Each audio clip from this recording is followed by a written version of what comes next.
I'm Hayden Davenport, And I'm Ryan Hall. and this is your Charger Report for September 26, 2014.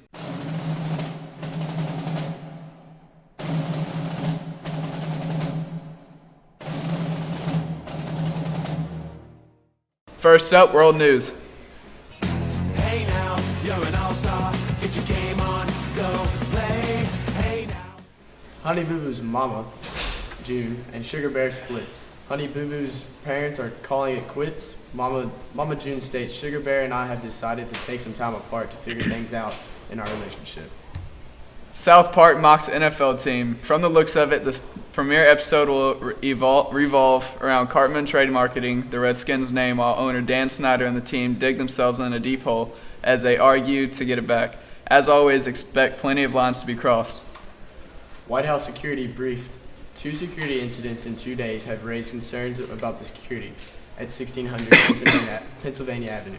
Security Service is planning to boost its presence and its surveillance around the White House. Ice bucket firefighter dies. Kentucky firefighter has died from electricity from a power line that shocked 4 firefighters on a ladder as they sprayed water onto a group of college students below who were trying to pull off the charity event. Captain Grider leaves behind a wife and children. Rest in peace, Captain Grider. And now to Jacob with the weather. Here's your weekly weather fact. On September 26, 2001, it was 39 degrees. This weekend, the highs will be in the low 80s and the lows will be in the low 60s. It's going to be sunny with a very low chance of rain. So there you have it. Back to you guys. Awesome weather, and now time for some school news.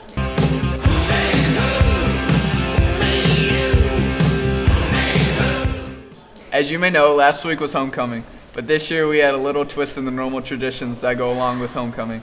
This year, instead of having a dance, the school hosted a parking lot party, which had many mixed reviews. That some seemed to like the idea, but others thought that a dance would have been a better way to go.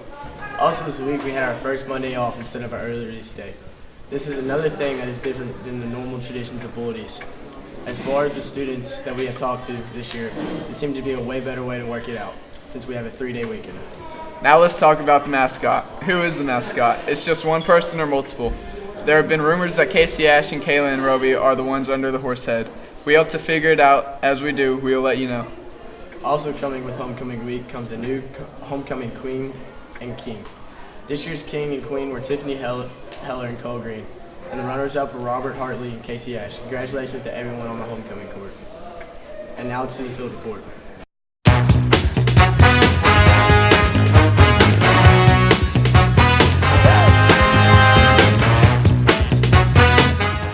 Students have always complained about hallway traffic. People tend to have a lack of respect for each other and push everyone out of their way so that they can get to class on time. What can be done about this situation? We went out in search of students' opinions on whether or not something should be done. Now let's turn it over to Sam to see what we found. All right, I'm here with Akon. So what do you think about this hallway traffic, man? It's been a real problem lately. What do you feel about it? I feel that if somebody walks in front of me to cut me off again, you know, You gonna throw hands?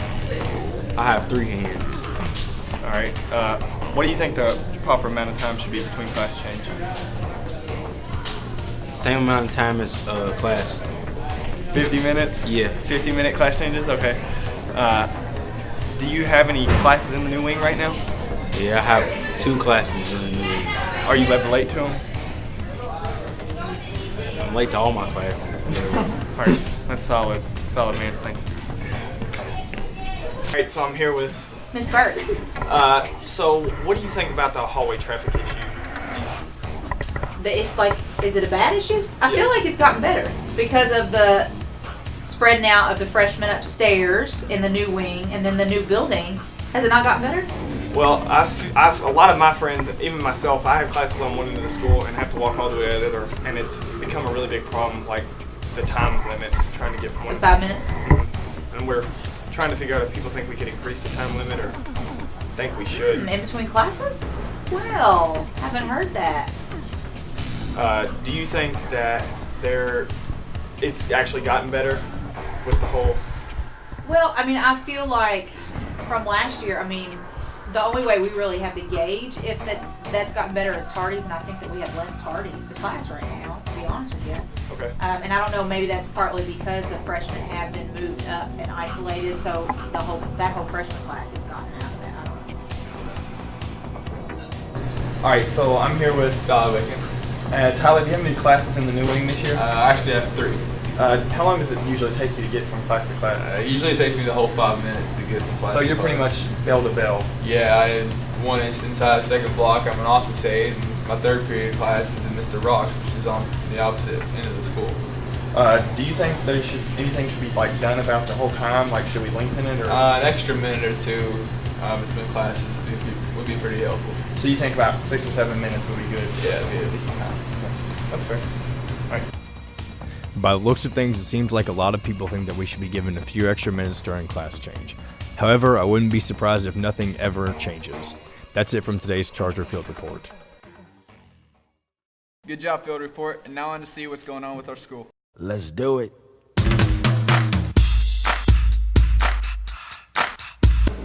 Hello, this is Connor Green. And I'm Austin Wheeler. We're here with your school calendar for next week. The 26th, there's a varsity football game against Oldham County. At Oldham County, it starts at 7:30. The 27th, there's a cross-country meet at Fillmore Park in Bowling Green. The 29th, there's a boys soccer game at Bardstown, against Bardstown at Bullitt East. The 30th, there's a boys soccer game against Nelson County at Nelson County. The 2nd, there's a girls soccer game against Spencer County, and it's at Spencer County. And the 3rd is the start of the JCIVT varsity volleyball tournament. And now for the hug dinner.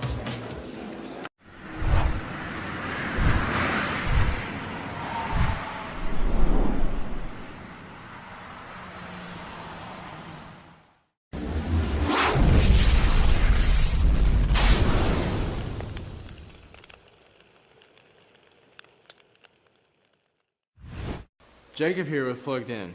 The Equalizer comes out tonight. Denzel Washington stars in this movie as a man who believes he can put his mysterious past behind him and has dedicated himself to beginning a new, quiet life. But when he meets a young girl under the control of ultra-violent Russian gangsters, he can't stand idly by. He has to help her. IMDb has given this movie an 8.1 out of 10. More importantly, Robert Hartley says that it may be such a good movie that at the climax, your eyes explode through the back of your skull due to the amazingness performed by Denzel Washington. In other news, Apple has come out with the new iWatch. It is a device you wear, and it's vastly different from one you keep on a desk or carry in your pocket. It's more than a tool, it's a very personal expression. Apple designed Apple Watch to reflect a wide range of stylistic preferences.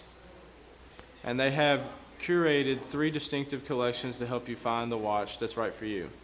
There is the basic design, the sports design, and the special edition. The special edition is designed at a fashion standpoint. Nevertheless, the Apple Watch may be the next big thing. Back to you guys. I'm Hayden Davenport. And I'm Ryan Hall. Stay classy, bullies. I'm Malachi. I'm Austin. I'm Ethan. And I'm Tyler. And this is your the Red Zone Sports Report.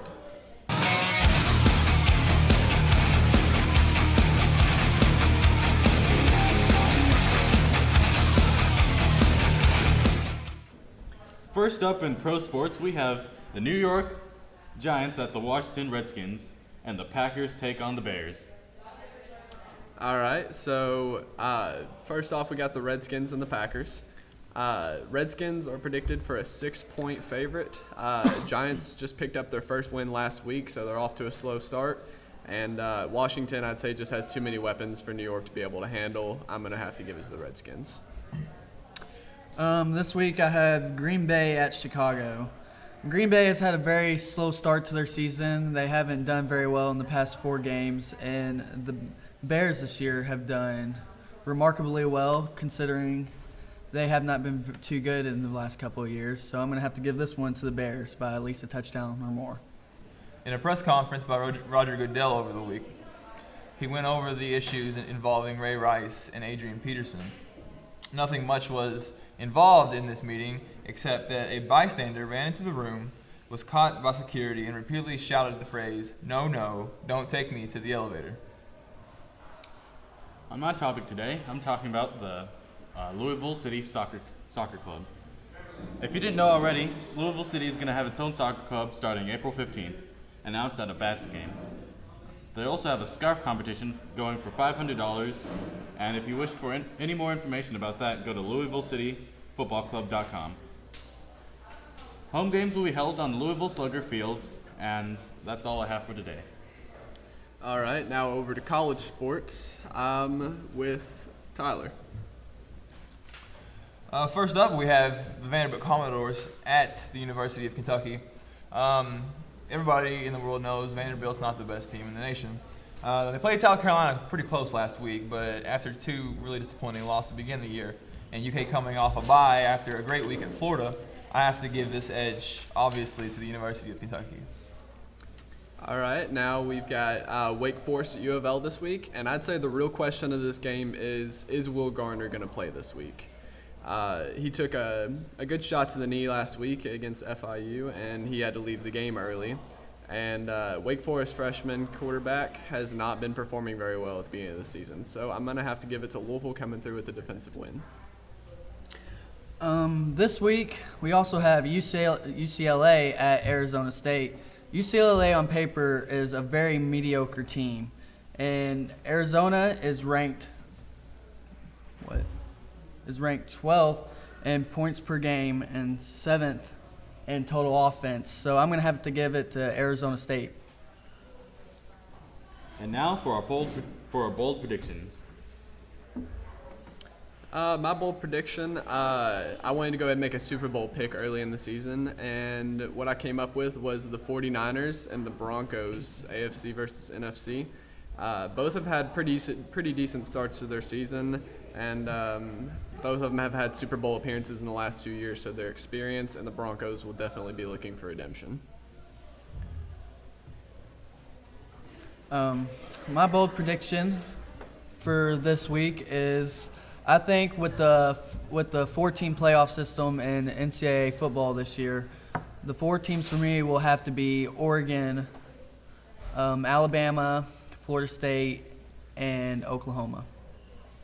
My bold prediction for the year is that Alabama will not make the 14 playoff. I don't believe they're a top team in the SEC with the competitive edge in the SEC West with LSU, Mississippi State, and Auburn, just to name a few. Therefore, I don't see Alabama making the 4-team system. Now over to the field report.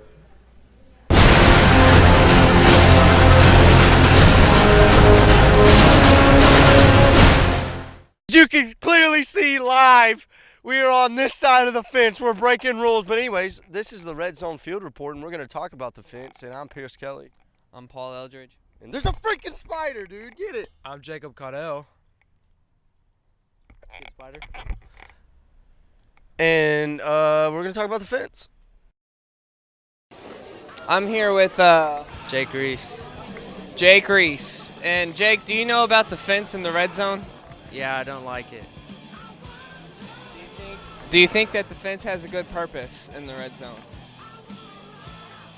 Yeah, I guess to hold us back faster on like the fence. If it was up to you, would the fence be there? No, it wouldn't. Do you say we kick it over at the next game? Yes. I'm here with Stephen Brown, aka Nemo. And are you aware of the fence that the Red Zone has? Yeah. With you being a football player, do you approve of the fence that they stand behind? No, I think it's stupid. Why is that? Because it blocks them off the end zone. We're at our football game to cheer our football team on. They're freaking blocking us out. It's stupid. There you have it. Oh, I'm here with Jacob Moore. Jacob Moore. Where do you think you stand in the red zone? Really far back. Why? Because there's a fence in my way at the football games. And do you approve of this? I hate the fence. I hate the fence so much. I hate it. Tyler. Tyler, do you like the fence in the red zone? No. Why? It's too far back. Do you think it can potentially hurt students? Yes. I'm here with Joey. Joey, what do you think about the fence in the red zone? It's stupid. Why?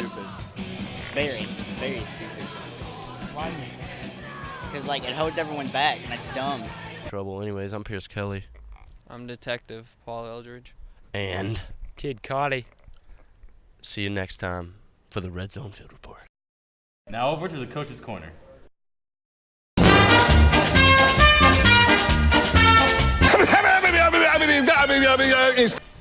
This is Nick Cooper with the Coach's Corner. Sorry, ladies and gentlemen, this is the real Nick Cooper reporting live with the Coach's Corner. I'm here with Coach Fulgham. How do you think your team is performing this year? They're doing really well. We're actually ahead, very talented. They keep getting better every year. Are you on track? We are on track. What do you think is your team's strongest attributes? My team's strongest attributes are probably their work ethic and their skill level, their talent, their abilities. Who has more school spirit, the Red Zone Rowdies or cheerleaders? It depends. Are you talking about basketball games or football games? Football. Football games, I would have to go with the cheerleaders for football. Mm-hmm. Okay, what kind of moment did you and your team share when y'all were announced national champions? Oh, wow. It's really funny. I had to actually go back and watch it on film, but I actually was not present when they were announced because we have two teams, and I was with both of my teams. But I got to, afterwards, after they were announced, they had all had their celebration, I got to meet with them, and it was just really cool. There was a lot of, emotions, a lot of just people. It was just funny. Some of the kids were crying. They were so happy. It was just a really cool experience. What is some goals that your team has this year? Some of my goals this year, obviously, we've got a big goal of having good team bonding this year. We want good team bonding, hard work, and obviously we are always trying to go to win state and win nationals. How close do you think you are to achieving them? We are very close to achieving all those goals, but we're not there yet. What do you think makes cheerleading different than other sports? It's different because there's a performance element. You got to be really athletic to do it, but at the same time, you've got to make it look really easy, and it's got to be completely synchronized. And the other big thing is you only really get one shot. I know that sounds corny, but you get one chance to do it, and if you mess up, that's it. It has to be perfect, right? It has to be perfect. All right, thank you, Coach. You're welcome.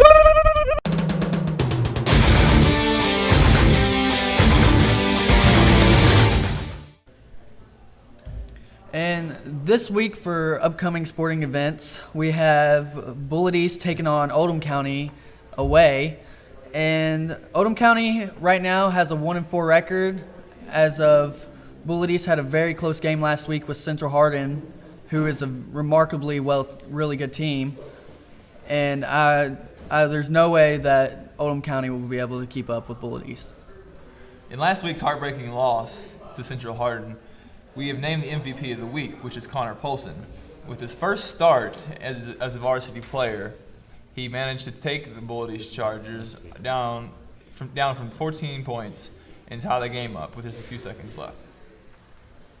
For Bullitt East volleyball, next week we have a game on Monday where Bullitt East will travel to Brown County, and it is a away game.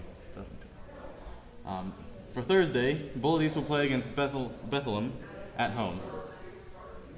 All right, and now kind of bringing it back to football, I want to talk about Bullitt East's new 2-quarterback system involving Pierce Kelly and Connor Polson. Pierce Kelly started off the season as the main quarterback, and now that he's suffered some shoulder pains and slight injuries, he's playing more of a running back position now, switching off with Connor Polson, and only the season to come can tell how this switching routine will work for them.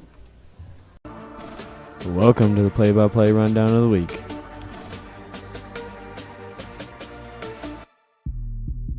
In the first kickoff of the game, Jalen Troutman kicks it, which causes a forced fumble and recovered by the Chargers.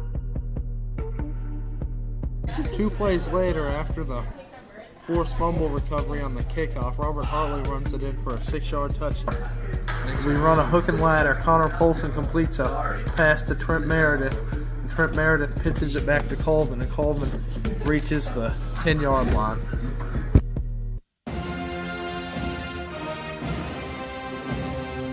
Jameis Winston suited up before the game but was caught red-handed for shouting vulgar language at the student section. Clemson's first drive, FSU got a stop at the 10, and the Clemson kicker misses the easy chip shot, which later on will cripple them for the win. FSU, with their success with the screen pass, threw to Carlos Williams for a 25-yard gain, which they would score. A pass to their tight end is good and gets stopped at the 1-yard line. Next play, a draw to Williams for a score, tied 10-10.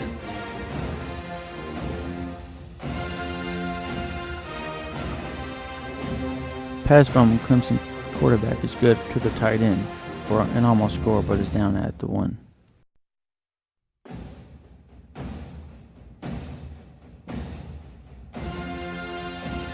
Next play, the center hikes ball way over the head of the quarterback and screws Clemson for a very much needed touchdown. Then again, the kicker for Clemson chips the kick right and fails to get the point.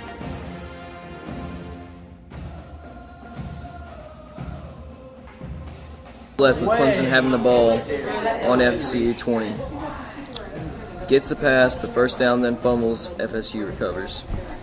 We're now in overtime. Clemson fails to score. Then a run by FSU is cut back left for the score to win it 23-7. Now we go to the best catch of the week.